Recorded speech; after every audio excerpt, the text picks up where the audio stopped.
Hello everyone. Today I'll be presenting a research paper which I have made in the past 1 month.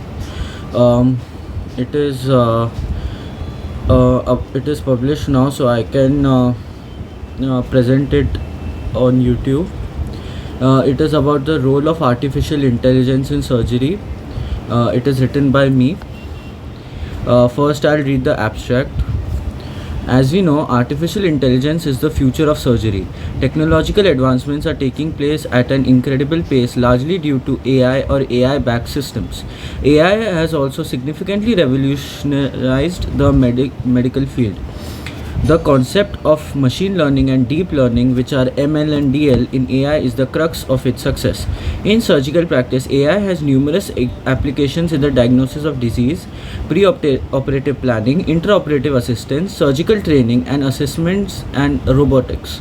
The potential automation of surgery is also possibility in the next few decades. However, at present, uh, we can say this research article aims to highlight the various applications of AI in the field of surgery. The keywords for searching this article are artificial intelligence, automation, machine learning, robotics, surgery, surgical procedures, and Da Vinci robot. Artificial intelligence in medical field. In the recent years, AI has revolutionized the medical field. This was facilitated by increased availability of medical data by way of research and experimentation, which AI can develop algorithms from. In the medical field, radiology, pathology, and dermatology have seen the most significant development. As these are diagnostic branches, AI can help more in them uh, at present with the available technology. Unlike diagnostic specialties, surgical specialties require more complex algorithms which involve real-time decision making. Role of artificial intelligence in surgical field for diagnostic purposes. As we know, there are many diagnostic surgeries like biopsy surgeries and diagnostic laparotomy and other surgeries. Multiple scoring systems can be seamlessly calculated by AI. Prognostic indicators could guide management decisions. Radiological data could be evaluated, especially for anatomical anomalies. So, if the picture of the anatomical anomaly is put on the software, it can scan and tell us what percentage risk factor of the disease is progressing and what percentage of healing is there, and it can grossly identify the problem, and to a larger extent it can tell us the treatment also. In cardiac surgery, AI was beneficial in tracing patients with ascending thoracic aortic aneurysms and to differentiate mortality and other complication risks of congenital heart disease more accurately than standard risk stratification systems. So, in cardiac surgery, in CVT surgery, we have classifications, and we have extents of the damage in aortic aneurysms. So if we feed the photo of the aortic aneurysm, so then we can get the extent of progressing of the aortic aneurysm and its diagnosis. It can help us determine the extent of the irreversible damage in a disease and the amount of intervention needed. Example, diagnosing the grade of shock and the measurement of fluids needed for resuscitation. As we know, that shock has different grades: grade 1, grade 2, grade 3, grade 4, grade 5. So it can as if we can feed the vital parameters on the machine, and it can tell us the treatment and the diagnosis. It is especially very useful in diagnosis of bone disease like CML and ALN or CT and MRIs, and also showing their staging. If we feed the CT or MRI images in the AI module, we will know the staging of CML or ALL. As we know, CML and ALL have WHO stagings, and it can also help in their diagnosis. for diagnosing polyps in the intestine by AI powered nanobots. So now there is nanobot technology also developed, by which AI powered nanobots are used for diagnosing laparotomy or colonoscopies, and they can be used for diagnosing polyps in the intestine. Telemedicine, especially important for geriatric and patients with chronic illness without access to proper healthcare infrastructure.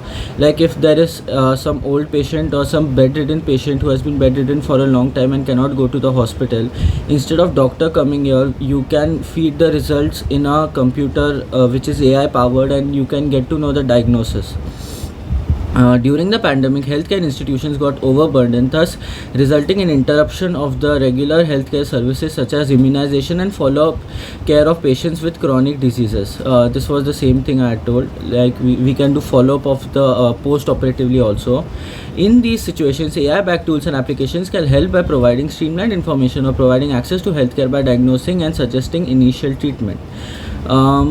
And also in cases of emergencies like myocardial infarction, it can guide the patient or the relatives for the initial treatment. Like if someone has got a myocardial infarction, they could have a AI powered app in their phone, in which you can feed the vitals and feed the condition of the patient, and you can get the initial treatment modalities for the patient till you take them to the hospital.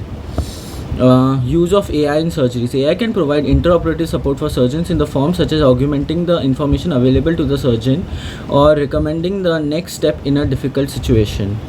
For instance, during minimal access surgery, there is loss of tactile feedback, thus decreasing the information available to the surgeon. Scientists have tried to develop AI-backed tools to overcome the limitation of sensory feedback loss. Like there is some artificial skin-like I cannot say substance. It is a robo manufactured by the scientist, which can tell us the tactile function of the organs. So the tactile feedback from the organs in minimally access surgery. So it is very useful for the surgeons. An example, Harangi et al. In 2017 developed an artificial neural network ANN to distinguish the uterine artery from the uterus ureter during laparoscopic hysterectomy.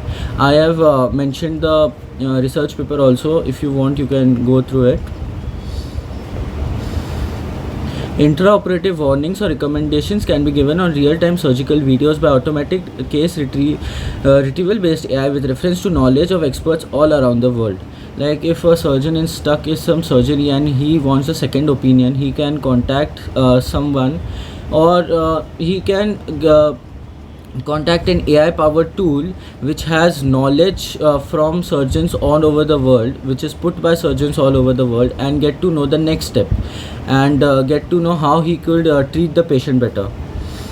Some literature has also demonstrated potential for AI to provide an intraoperative pathological recommendation during various imaging modalities. Like if you see a polyp or an ulcer in the abdominal cavity, you can with the AI powered laparoscope, you can just point on it and it will tell you the diagnosis within minutes by consulting a pathologist or the data which is present on the AI, any one of them.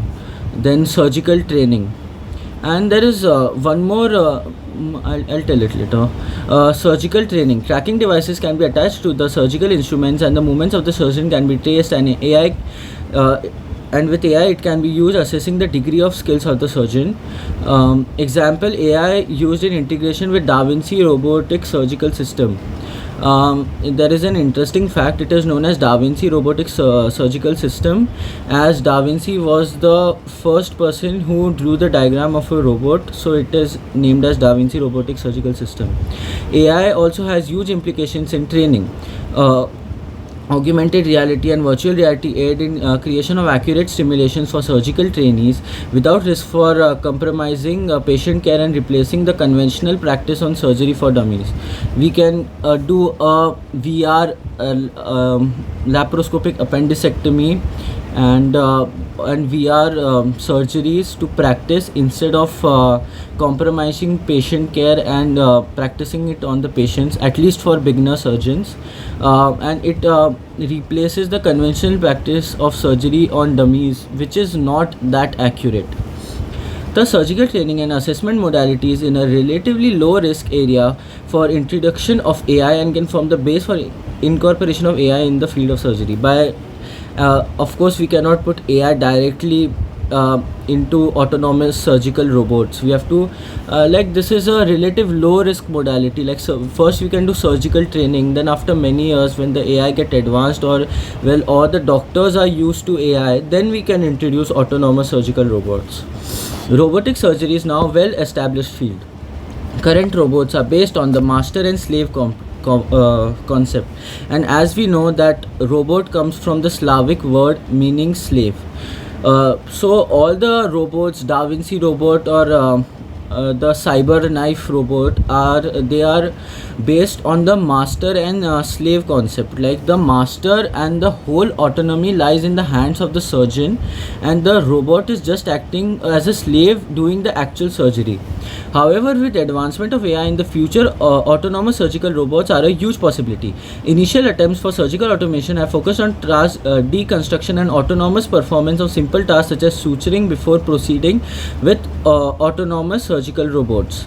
Some suturing has been done with the Da Vinci robot, but not controlled by the surgeon, controlled by AI. The concept of autonomous robots is certainly not new. Intelligent robots have been placed in surgery since 1980. Puma 560 was used for conducting neurological biopsies in 1985. Robodoc, used for hip replacement surgery, was the first intelligent robot approved by FDA. It can be used for superimposing images and names of the structures on the actual structures during open or minimally invasive surgery. This is the concept of cyber knife.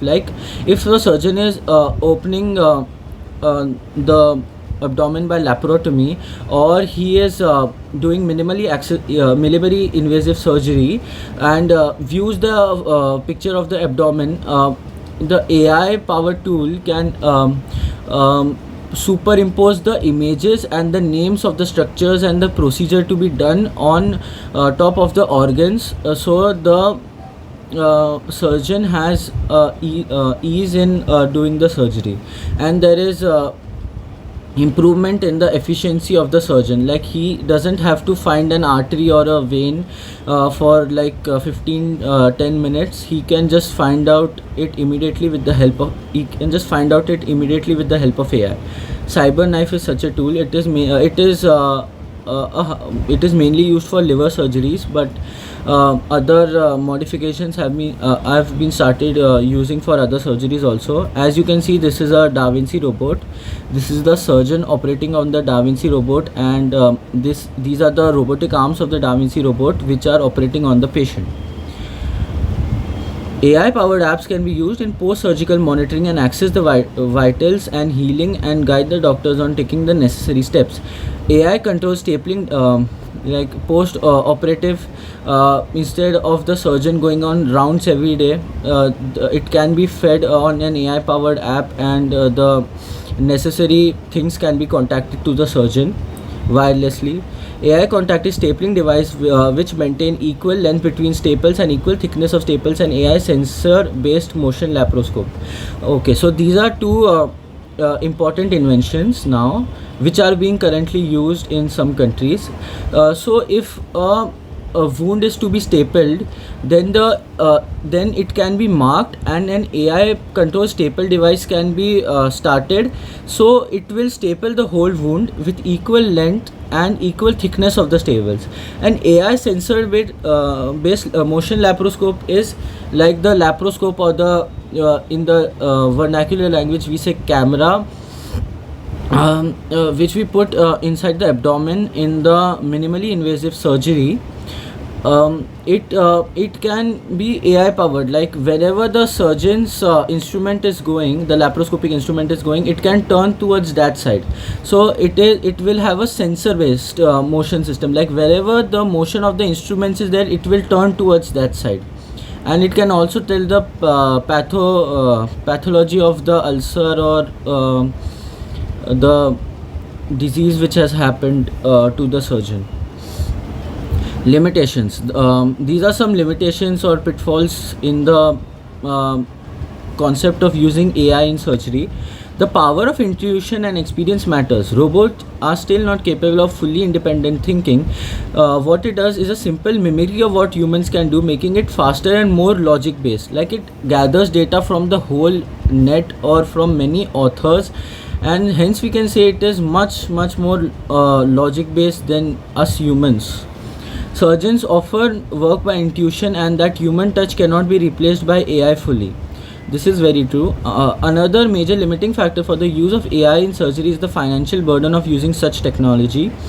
Also, future doctors will not have any surgical skills if AI is put to full use. And one more benefit, or it can be limitation also, is the doctor-patient relationship. The benefit is that the doctor will get more time to communicate with the patient, and it will be very nice for the patients. But the loss is that it is considered unethical to be operated solely by a robot.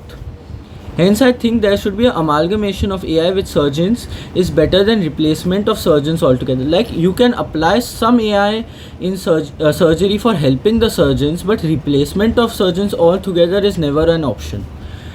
Conclusion. AI and automation has the potential to completely change the way we practice surgery in the near future. AI has already paved its entry into the healthcare system. Surgeons must be prepared to adapt to the new age of technology and robots. What we have here is Gartner's hype cycle of productivity. So as we can see, this is the artificial intelligence surgery hype cycle, and on the y-axis we have productivity, and on the x-axis we have time. It is telling that the productivity of surgery first increased with minimally invasive surgery, robotic surgery, notes, that is natural orifice transluminal endoscopic surgery, and it peaked with inflamed expectations from the robots. And then there was a fall due to ML, which is known as machine learning, deep learning, natural language processing, which is NLP, computer vision, which is CV, AI powered surgery. Then, and as told by this productivity cycle, it is told that there is a depression in productivity after AI introduction. Like, the productivity increased with robotics and it is decreasing with AI. And after some time, after AI has been implemented, there will be some reintroduction of autonomous actions by the surgeons. Then there will be a slope of enlightenment where everyone will know that AI cannot replace surgeons, and there will again be productivity which will come. So this is just an idea by the person who has made it. So no financial assistance or sponsorship was taken in publication or making of this research paper, and there are no conflict of interest with any of the research papers. I have taken many references for making this a good research paper. These are the references. They are available mostly on PubMed or Google Scholar. You can go through these references. These are really informative articles. Okay, so done. Thank you.